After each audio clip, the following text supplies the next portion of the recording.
Welcome to the Entwined podcast. In this podcast, we'll be having discussions around the secrets which attract lasting, healthy, fulfilling relationships, creating a healthy mindset, and what women should know and understand about men. Introducing your host, Lynn Smith, the Queen of Hearts, relationship expert, trainer, speaker, and best-selling author of the Cupid's Bow technique. Lynn's mission is to have a positive impact in reducing divorce, domestic violence, and suicide. Welcome to the Hearts Entwined podcast. This is your host, Lynn Smith, the Queen of Hearts. And today we've got a very interesting subject I'm looking forward to discuss. It's all about non-monogamy and non-monogamous relationships. I've got an expert with me in this field. Her name is Jess Lynn. So welcome, Jess. Thank you so much. Now, Jess, you're a non-monogamy relationship coach. Tell me a little bit about yourself and how you got into that particular niche. Yeah, well, it's certainly a niche, that's for sure. I'm a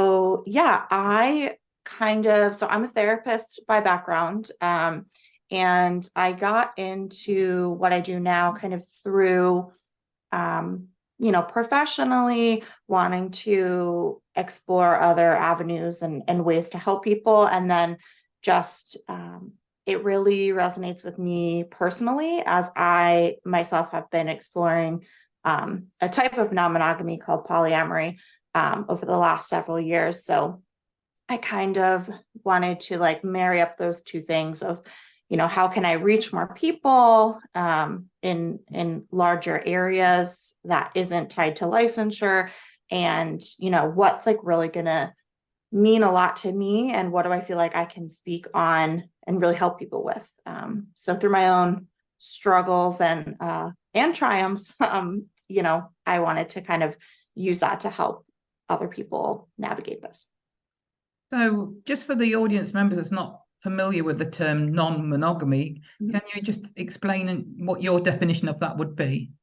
Yeah. So my definition, non-monogamy is an umbrella term. So essentially it means that a person is, if they consider themselves non-monogamous, they are open to exploring more than one relationship at a time. And that relationship could be, what we think of when we use the term relationship, like a romantic partnership type of thing, or it could be just a sexual relationship. It could be anywhere in between, friends with benefits, all that kind of stuff.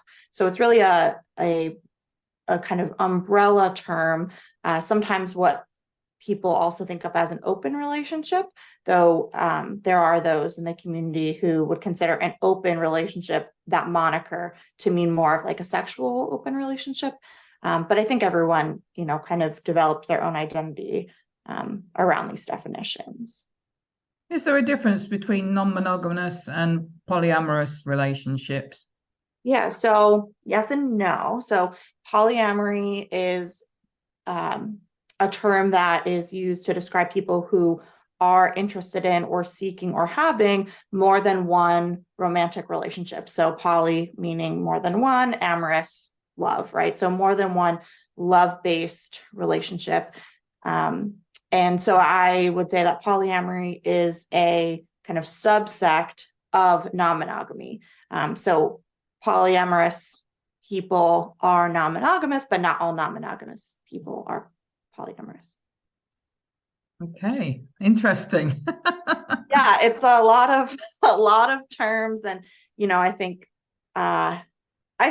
some people kind of feel like why are there so many terms? Why do we, I think for each individual person, it's kind of, what works for you. Like if a label is important to you and you want to express who you are and what you're looking for and how you're living your life with that term, then great. If not, that's okay too. I don't think the whole point of non-monogamy is not putting yourself in a box. So if the label doesn't feel like it fits, then, that's cool too. But yeah, there's a lot for sure. And this is something, by the sound of it, that you practice, and would you label yourself as non-monogamous? Yeah. So I would say that I am non-monogamous and polyamorous. So I have two long-term romantic relationships. One of the men I am legally married to. We've been married about going on 6 years now, together going on 9. And then my other partner, who also happens to be male. I've had female partners in the past, but currently we're coming up on a year together now. So that's kind of why I personally identify as polyamorous, because that is what I was looking for, at least in going into this. I wanted relationships. I don't know that I would say that I knew I wanted like a additional life partner per se, like that person that you see being with for as long as possible, maybe living together, all that kind of stuff. But I definitely wanted the relationship part. That was important to me. Okay. So do you actually live with both partners or not? So I don't currently, but the three of us have talked about this, and it is our goal within the next 2 years to either live together, like in a larger home, or in like a kind of duplex situation where we're like right next to each other, so that, people kind of still have their own space. But, we do see ourselves living, acting, feeling as like a family unit at some point, hopefully in the next 2 years. Okay. So, and you're the man that you're legally married to, is he got other relationships? So he does not have like a serious relationship per se. He dates. He's dated a couple people, all women, and I think, polyamory. He also would consider himself. He would use that label, polyamorous. I think for him, it feels more, so for me, being polyamorous feels more like almost part of my identity. Like if I think back over like my dating history in my life, I can see like things that remind me that I've always kind of felt this way and operated this way in my head, even though maybe it wasn't like socially sanctioned to actually operate this way. Whereas I think my husband, he would say that for him, polyamory is a choice, that this is something he wants to do with me. But I think for him, he enjoys different parts of it. He likes to, meet new people and go on dates and go to new restaurants and go. I am not a beach person. He likes to go to the beach with people, just doing different things that maybe I would have done with him, but isn't my favorite thing. So yeah, he does date. He does not have a current serious relationship, nor does my other partner at the moment.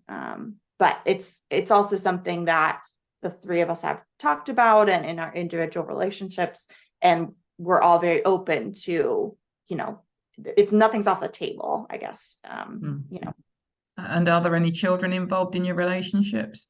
No, not currently. We have talked about that, and we would probably, at this point, adopt. My husband and I would adopt, and we would just kind of figure that whole thing out. And that's when we come to it, bridge certainly brings complications in any relationship, right? It changes the dynamic of any relationship. And how did this subject get raised? Or were you during your dating phase with your legally married husband, talking about this? Yeah. So we did talk like very briefly when we were dating, just kind of in a, trying to get to know like people's beliefs and that kind of thing. I think we had a conversation in general about, what do you think about monogamy? Like, do you think that humans are built for that? Do you think that that's something that is a choice that we make like as humans versus like other kinds of animals are typically not monogamous, right? So we talked about that and both kind of agreed that we could understand someone not wanting to be monogamous. And that's really as far as it went. And then in terms of how did it come up for like our relationship, I actually brought it up. And I think there's like, sometimes I think there's a stereotype that it's usually the man that brings this up, which certainly they do as well. Yeah. I do personally, a lot of the people that I've interacted with, like that I've dated or whatnot, a lot of times it has been the woman who's brought it up. So I think it really depends. It's like a personality thing.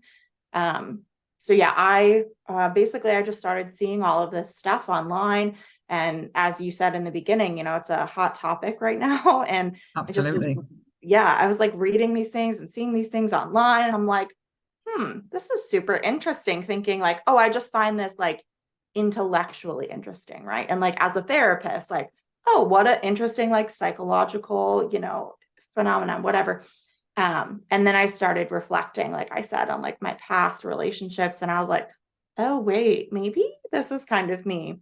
So I brought it up to my husband, probably not in the most healthy way, I'll be honest, because I was terrified. So I kind of just like threw it at him, like, what do you think about this? And he was like, in general or for us? Because like in general, people should just do whatever, you know, Yeah, as long as absolutely. There shouldn't be any consenting. judgment there. Right, like you do you.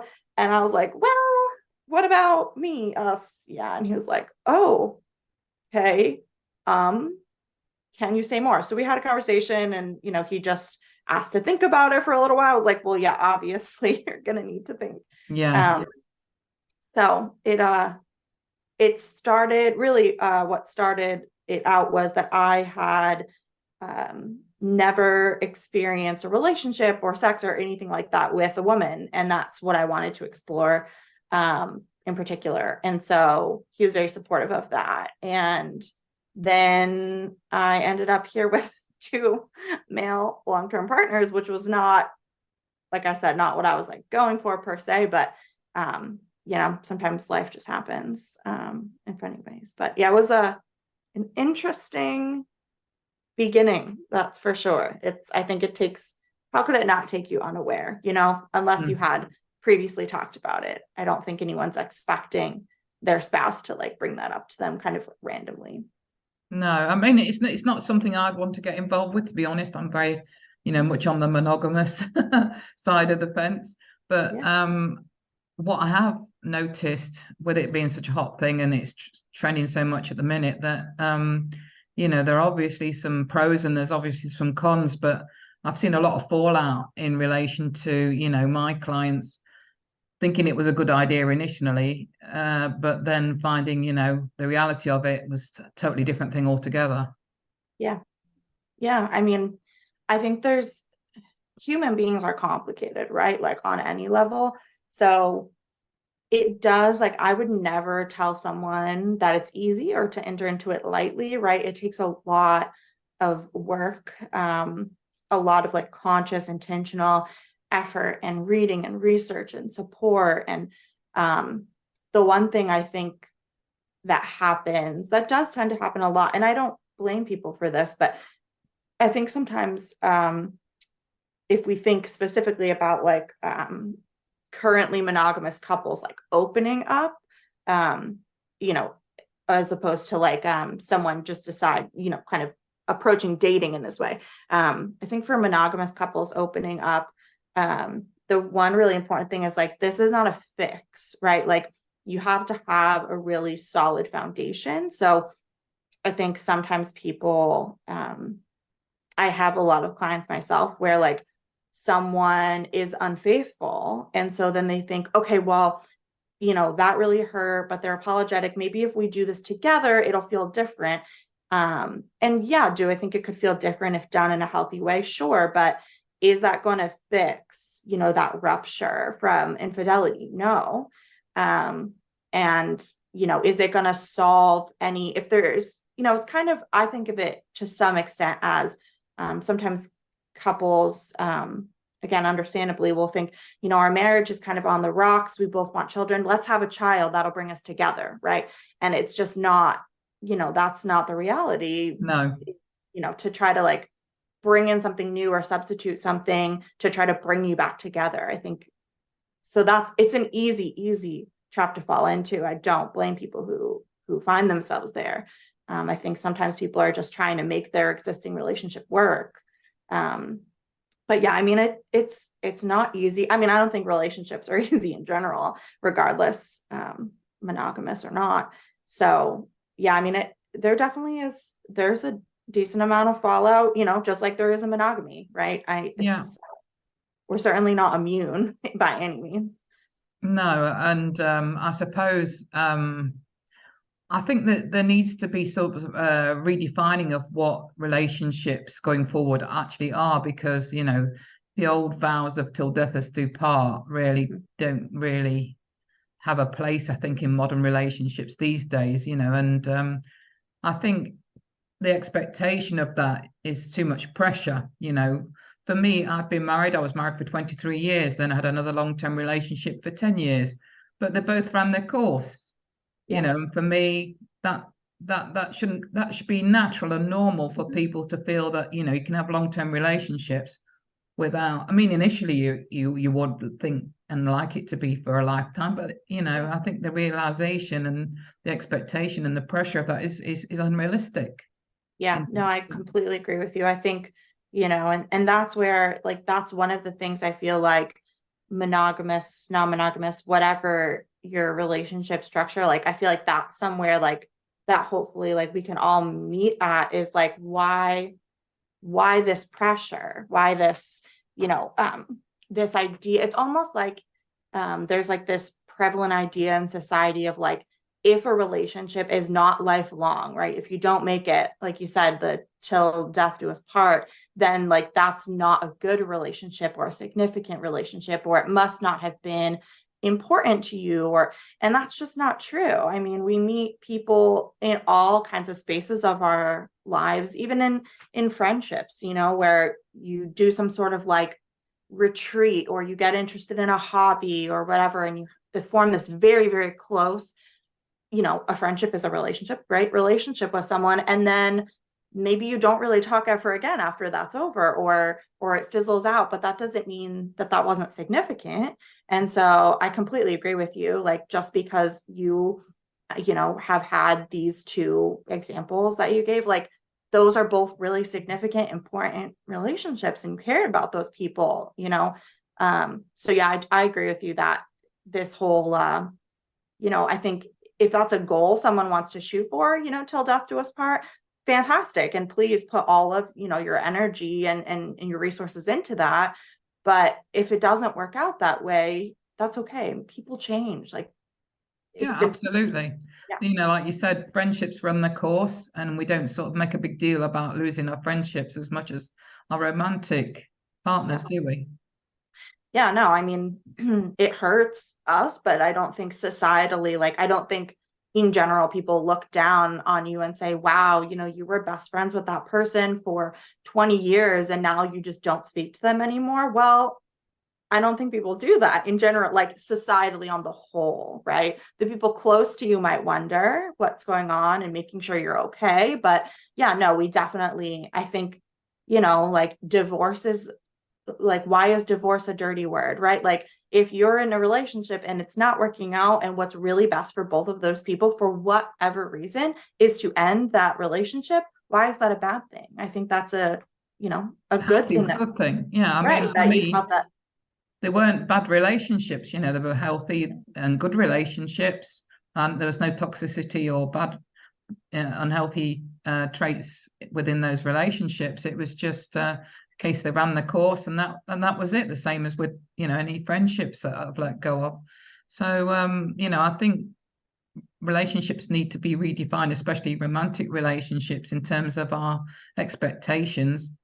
Yeah, and I'm glad that your thoughts are similar on those lines. Yeah, absolutely. Yeah, no, I think we just don't and then I think the pressure can get to people, right? I wonder why, I've had friends, relatives, etc., who stay in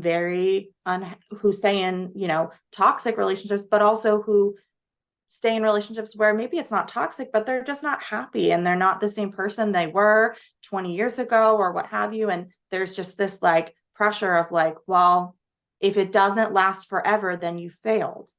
And that just doesn't make sense, right? Like, we don't expect someone to stay in a job that they don't love forever until they retire if they don't like it. We don't expect someone, in anything else, any other type of like relationship. Yeah, certainly in other areas of life, like you say, the job, or like we've discussed, friendships. So going back to the non-monogamous topic, how did you set up boundaries or guidelines initially? Were things like jealousy discussed? Yeah. So in the beginning, we had a very long car ride to my cousin's wedding. And so we took that opportunity I had a notebook and we just kind of like talked through different things and wrote down, some relationship agreements. So things like, were there for either of us any, what we would consider like hard no's, like this type of person is not someone that we would want each other to be involved in.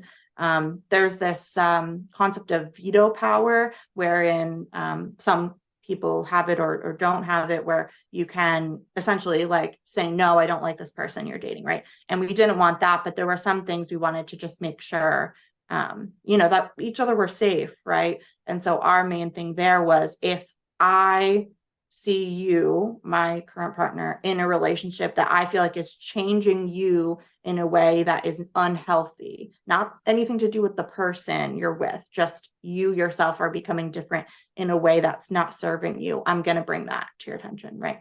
And jealousy for sure. I think there's this like concept that like people who are non-monogamous or polyamorous must not get jealous. And that's definitely not true at all.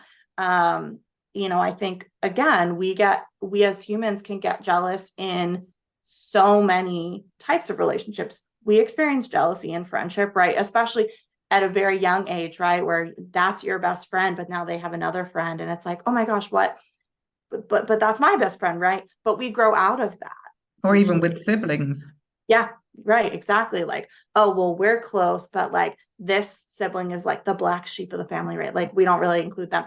But usually we grow out of, if not the practice, this mentality of like, you can't have more than one best friend. We usually grow out of that and realize that's a little silly and like we can do that, right? So within like our relationship, we did talk about at the beginning, like what points, knowing ourselves as individuals and as a couple, where do we think that we would most likely experience jealousy and those kind of things. And now the way we view jealousy is kind of, I can't read your mind, so bring it to me, right? If I'm out on a date or I'm, whatever, and you're finding yourself sitting there having this feeling, please, when I come back or the next day, what have you, bring it to me and say, hey, when you were out with him, I was really just feeling this weird feeling of like, I don't know, I was like missing out on something, or why don't I get to do that thing with you, or what have you. And mostly what it's come down to for us is, to me, jealousy, or whatever we call jealousy, it's not a negative thing. We labeled it as negative a long time ago, just like we label anger as negative emotion. They're not inherently negative. It's just what you do with it, right? So your reaction can be a poor reaction. So we just kind of look at it as, okay, I'm feeling this way. Why? What am I feeling like I'm missing? Is it time? Is it an experience? Is it, some other thing that I'm feeling like they're having that I'm wanting? And how do we then come together in our relationship to make sure that the person's needs being met, whatever that is that feels like it's missing? And what about safe sex then? Were there discussions around, how to practice and keep yourself safe in that regard? Yeah. So, something we talked about from the beginning is there's really no such thing as safe sex because there's inherent risk, right? So safer sex, and how do we practice that? So yeah, we have, at this point, I personally am kind of, we call it polysaturated, meaning I'm good with my two partners and I'm not looking to date at the moment, but my husband is, right? So whenever kind of our agreements are around having honest communication around sex and talking to the person about, how many partners have they had recently. We're not trying to like dig, we don't need names, like stuff like that, but just, have you been sexually active with more than one person in the last several months? And if so, we do ask our partners to get tested for STIs, and we also in turn get tested. And, then we've had discussions about, barrier protection and in what instances it would be okay to no longer use condoms or things like that. And we try to just have kind of like a basis for this kind of agreements around sex, and then kind of like have a discussion from there. Like, he went out with this woman, right? And we talked about this is what they said. And, I saw their test results, whatever. And then, if additional people are added, obviously, we want to be cognizant of that for everyone involved. I think that's one of the, more complicated, things is, right. Like, if I currently only have 2 sexual partners, but one of my partners doesn't, it's just him and I, but then my husband maybe has more than one at a time or what have you, then those sexual partners also affect my other partner, right? So just all kind of like having like a basic conversation around it. And usually it's fine. It's like slightly uncomfortable at very first to begin talking about. But really, I think we all just want what's best for each other, right? No one wants anyone to, have to go through treatment for something or anything like that. So does your other partner have multiple partners? So he did when we began dating. He was in another long-term relationship, but that has since what we call de-escalated. So they actually still live together and are friends, and all of that, but they're no longer involved in a romantic or sexual relationship. So that has, we still, I still have interactions with their former partner. We still do some social things together. We all went to like an oyster fest. We're going to go to a brew fest at the zoo, things like that. So they're still a very important person in his life, but they're no longer together. But yeah, so it's just he and I on that side, though. Like I said, it's, nothing's off the table. If he came to me and said, I really want to get back on dating apps, or I'm interested in this person I met, or what have you, the expectation would just be that we have an honest conversation about that before he went forward with anything. For anybody listening to this, Jess, that was considering this as an option, what advice would you give? I would say my main advice would be to think about for yourself individually. If you are in a existing partnership, then we expand that out as well. But I think what's important is to find a way to sit with yourself in your own mind, journal or whatever, however it comes to you, what your why is. So why do I want to do this? And what am I like hoping to gain from it versus like, what do I want to do? So there's a lot of, I only want this type of relationship, or I only want a sexual relationship, not this. And all that's important as well, but that will come kind of organically in discussion. I think the most important thing is to first figure out for yourself individually, why am I interested in this? What do I think it could bring to my life? Emotionally, spiritually, mentally, all that stuff, before you kind of jump to and what does that look like? Because it's easy to just jump to that part, because, you get excited or fearful or whatever. And we just kind of jump to what does it look like? How many partners, so I think just tapping into that, like, who are you? What's important to you as a human, and values and all that stuff is important to start. Yeah, because I've had clients that have experimented and, have regretted it because it wasn't, as I say, the reality wasn't the same as what the, I suppose, fantasy was originally. Yeah. It didn't. It sort of caused all sorts of problems, especially with jealousy and, like you say, it's not a fix for a relationship that's in crisis, certainly. So I think what you're doing is good in terms of, for those people that are considering this, to actually have somebody to sort of bounce ideas off around the pros and cons of what their expectations might be in terms of the reality is great. So bearing that in mind, what is your best contact information, Jess? Yeah. So right now I'm in the process of building a website. So I would say my best contact would be email right now. So that's just my name, Jess, JESS, at bothandcoaching.com. So both, BOTH and coaching.com. Great, thank you. So anybody that's interested in finding out a little bit more information, then they can reach you at that. Absolutely. Excellent.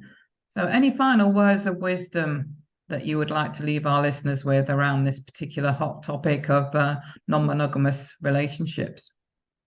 Yeah, I mean, I think one thing that's in doing these kind of things that's important to me is, I think at the end of the day, this is all about just doing what feels right for you and best for you as an individual. I, was happily married and in a monogamous relationship, and there was nothing missing. And I, certainly would never in a million years try to suggest like, oh, this is the right way or the best way.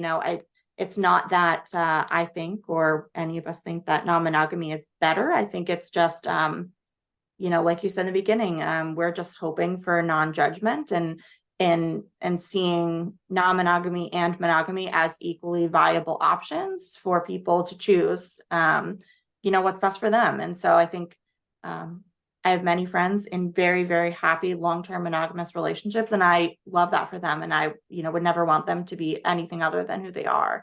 And so we just, hope for the same on this side. And, it's all about growing, and relationships are, at the end of the day, right, regardless, about, finding people who get you and growing and just kind of living your truth. So I hope that anyone listening, feels empowered to do that, regardless of what that looks like. And also bear in mind, what their current relationship, if they're in it, is like at the moment. Is it strong, or is it, falling apart, and not making a decision based on, a rocky relationship initially? Right. Like what, where are you at, and where would you hope to be, whatever that looks like, and how can you get there, and not, deciding based on like a Hail Mary pass, or, just, kind of really digging in and making sound decisions about what's best for you and any relationships you currently have, for sure. Excellent. Thank you so much, Jess. It's been a fascinating conversation. I've really enjoyed it. Absolutely. Thanks so much for having me. So it just leaves me to say, listeners, true love starts with opening our hearts. And until next time, goodbye for now. Thanks for listening to the Hearts Entwined podcast. You can follow Lynn via the Facebook group 2 Hearts Entwined, or search Lynn Smith, inspirational speaker, at LinkedIn, or email lynn@hearts-entwined.com. That's LYN@hearts-entwined.com. Remember, true love starts with opening our hearts.